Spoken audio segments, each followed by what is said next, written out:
Assalamualaikum warahmatullahi wabarakatuh. Nah, teman-teman, di kesempatan kali ini saya akan share ya Mihomo terbaru yaitu versi 1.11.0 teman-teman. Jadi saya share 3 file ini ya. Ini diinstal secara bersamaan keseluruhannya teman-teman. Ketiga-tiganya diinstal secara bersamaan ya. Sama seperti menginstal file IPK lain. Eh Instalasi installer ini sudah dilengkapi dengan konfigurasi ya teman-teman. Jadi yang saya istilahkan PNP itu sudah ada konfigurasi, tapi akunnya belum ya. Jadi tinggal isi akun nantinya, kemudian bisa langsung digunakan teman-teman. Nah di sini saya masih menggunakan Mihomo versi 1.9.3 ya. Dan sebenarnya cara installnya itu bisa langsung ditimpa, bisa juga dihapus dulu. Tapi di sini saya akan perlihatkan ya, untuk sekalian untuk membuktikan kalau di file yang saya share ini sudah ada konfigurasi dan bisa langsung isi akun kemudian digunakan. Jadi lebih jelasnya saya hapus dulu teman-teman. Namun jika teman-teman tidak ingin menghapusnya juga tidak masalah karena memang itu dapat dipastikan ya di konfigurasi sebelumnya memang sudah ada apa ya, di versi sebelumnya itu memang sudah ada konfigurasi teman-teman. Nah baik, di sini saya menggunakan Classwall 1.11.24 ya teman-teman. Nah oke, saya akan menghapus Mihomo dari OpenWRT ini ya.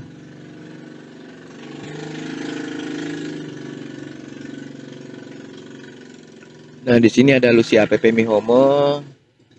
Saya langsung hapus aja ya teman-teman. Jadi sudah terhapus, kita cek dulu ya. Nah ini masih ada satu file. Intinya kita hapus semuanya. Oke. Ada konfigurasi Mihomo di etc config yang belum terhapus ya. Oke, saya akan hapus juga. Jadi saya hapus sampai bersih nih teman-teman ya. Ada di folder etc, kemudian folder config. Di sini ada file Mihomo, saya hapus. Oke, kemudian saya hapus juga ya yang ada di folder www.tinifm. Oh, sini sudah tidak ada ya teman-teman. Ini ada shortcut linknya, saya hapus juga biar nanti benar-benar bisa dibuktikan ya kalau installernya itu sudah komplit, tidak ada yang perlu ditambah-tambahin lagi kecuali akun ya. Saya pastikan dulu bersih ya teman-teman. Di sini folder Lua, Lucy, kemudian controller. Di sini Mihomo sudah tidak ada ya. Oke, saya cek di folder view. Oke, sudah bersih ya teman-teman.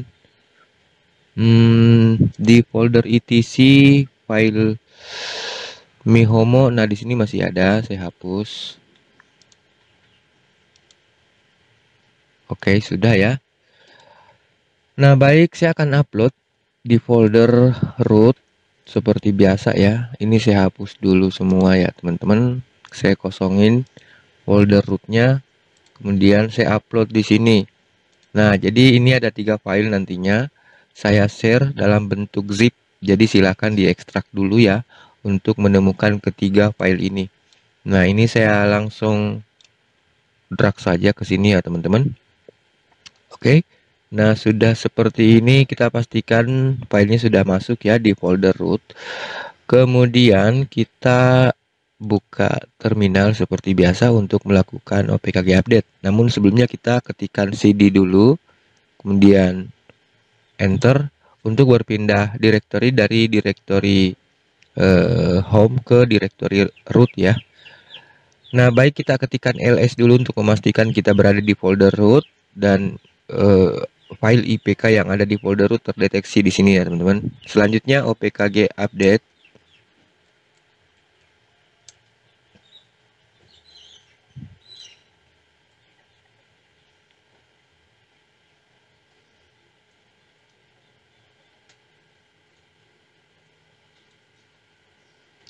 Baik.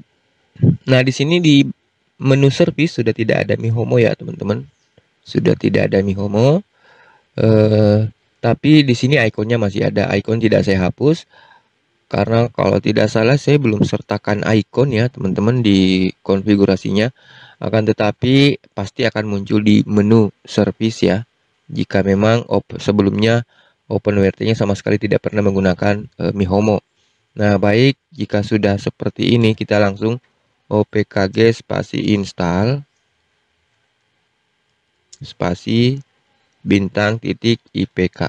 Nah, kita langsung install ketiga filenya dengan cara seperti ini, teman-teman.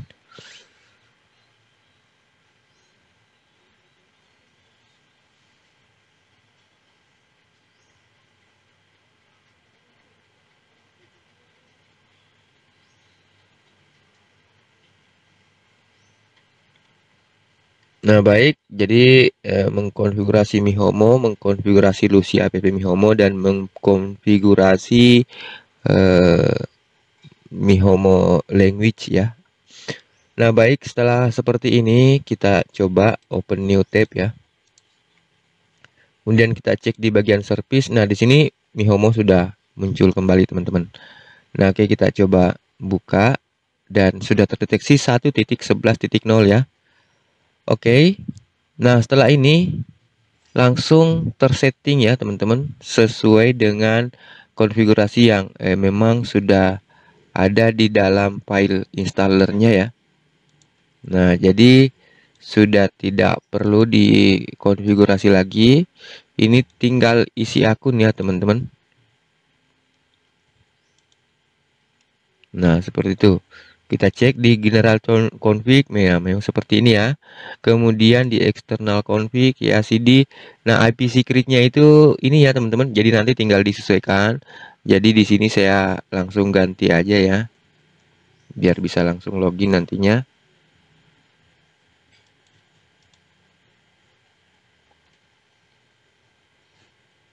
Oh, sorry, destination TCP proxy port.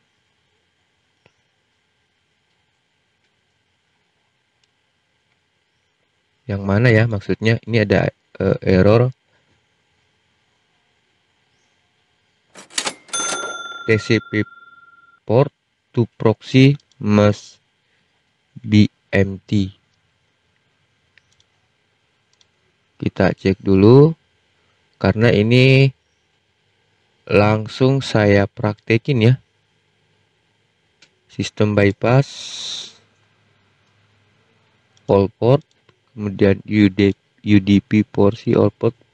Mungkin maksudnya itu ya, teman-teman. Nah, sekarang sudah bisa tersave.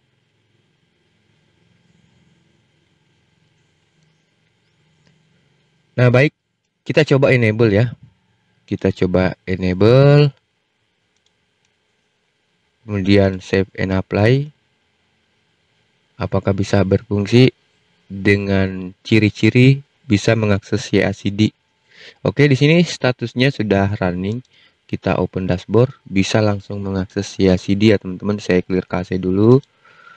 Kemudian saya cek di proxy. Nah, betul sama seperti konfigurasi yang di video-video updatean firmware ya. Jangan lupa untuk merubah di bagian global, pilih salah satu yang sudah diisi akun ya, teman-teman. Nah, jadi di sini defaultnya adalah direct. Baik, kita cek untuk konfigurasi proxy-nya dan rules-nya. Di rules provider bisa kita langsung lihat ya, teman-teman. Di sini sudah ada file.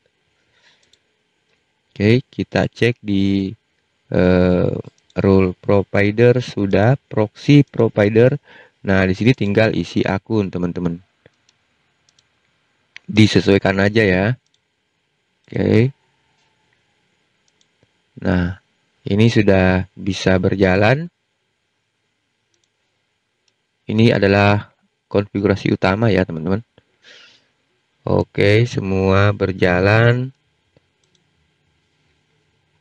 Nah, jadi seperti itu.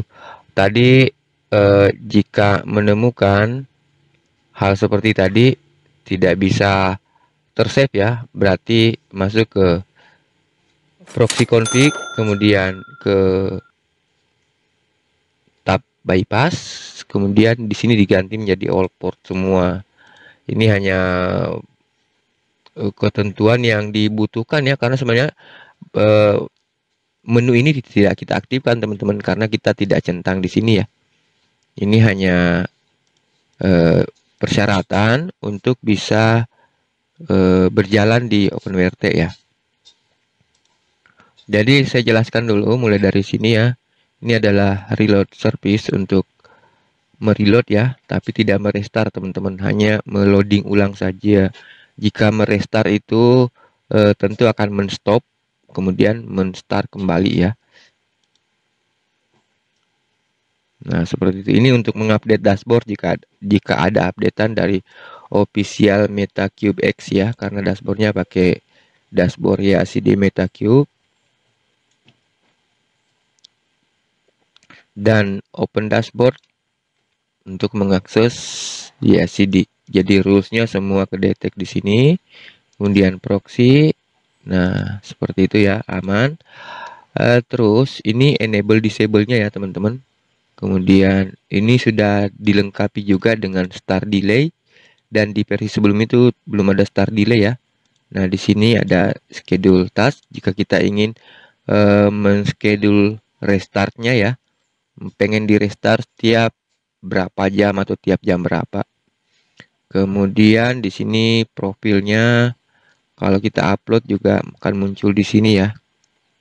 Oke, di sini untuk transparent proxy biasanya sih saya settingnya seperti ini ya. Seperti ini. Semua saya pakai transparent proxy. IPv6 tidak dicentang karena tidak digunakan sebenarnya di sini ya. Nah, ini bisa tidak dicentang juga. Kemudian di access control hanya seperti ini. Ini untuk memblokir ya, memblok IP yang kita inginkan dari klien. Kemudian bypass tadi hanya persyaratan harus memilih all port di sini.